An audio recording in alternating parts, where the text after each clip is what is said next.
Hello mga pre, itong video na to, ipinapakita ko lang lagi sa inyo ang pamilya ko. Nagising po ako ng umaga ngayon, siyempre maglalaba ako, rest day ko ngayon mga pre, kaya gagawin ko yung obligasyon ko pag walang pasok. Pagkagising ko ng umaga, wala akong ibang makikita kung hindi si Apong Daling kasi napakaagang nagising ni Apong Daling kahit walang pasok yung mga bata o meron pasok yung mga bata, nagising na maga, ginagawa yung obligasyon niya para sa amin mga pre.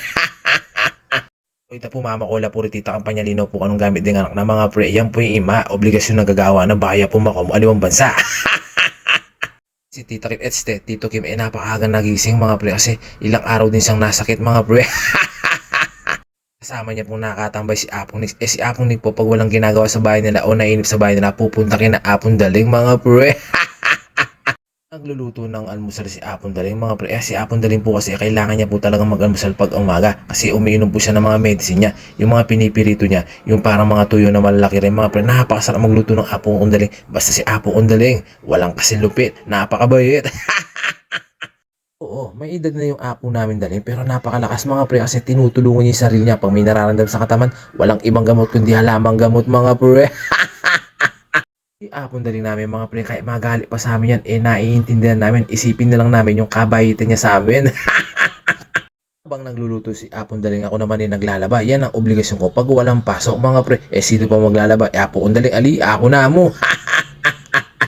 Papibigo naman kang Apo Undaling, kadagal kong tawagin dyan, kung papibigo nga po Undaling, ibibigyan siya ng trabaho, magpapahinga na lang at kayang-kaya kong maglaba mga pre. O mga pre, kahit araw-araw kong ipinapakita yung pamilya ko at buhay ng pamilya ko mga pre, masaya ako kasi pamilya ko yun at kadugo ko eh. Ayun po si Conchel Sagani Sadsad mga pre at saka yung sasakyan ni Camille, yan po si Apo Undaling, nag-aano ng bigas mga pre kasi magsasay na kakain na kami.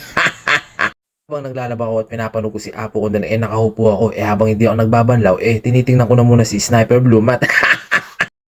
Si Apo ko na lang inaayos niya yung sasahingan niya mga pre kasi kakain na kami. Alam mo naman si Apo na lang ayaw niya kami magutom araw-araw at ayaw niya kami maliit na kumain mga pre. Kaya pag nakita nyo kayo magpipinsa mga pre, hindi nyo na masasabi na mapapabayaan kami ni Apong Daling. Hindi, busog na busog kami, hindi kami pinapabayaan ng Apong Daling. Alagang-alaga kami sa pagkain mga pre. Lalong-lalo na ako mga pre, hindi ako maselan sa ulam basta luto ni Apong Daling. Kahit perito yan magsasawsawan ako mga pre para makarami ako ng kanin. Ganyan kabait si Apo namin Daling. O mga pre, ito lang masasabi ko sa inyo, ipinagmamalaki ko yung Apo Daling sa buong mundo. Ipinagmamalaki ko si Apo Daling. Mahal na mahal ka namin Apong Daling, tatanda mo yan kahit mabalungs ka. Ito lang ang masabi ko Apong Daling, maraming salamat dahil hindi mo kayong pinabayaan, nilagaan mo kami simula nung bata hanggang matanda kami ng mga pinsan ko, kapatid ko. Maraming salamat Apong Daling, mahal na mahal ka namin. Baka Apong Daling, wala man tayo makakadiskarte ka ng pagkain namin, hindi mo kami pinapabayaan Apong Daling, maraming salamat. Ang panalangin na lang namin ay mahaba pang buhay mo, maging malakas ka Apong Daling, mahal na mahal ka namin. Alam mo yan, I love you Apong Daling.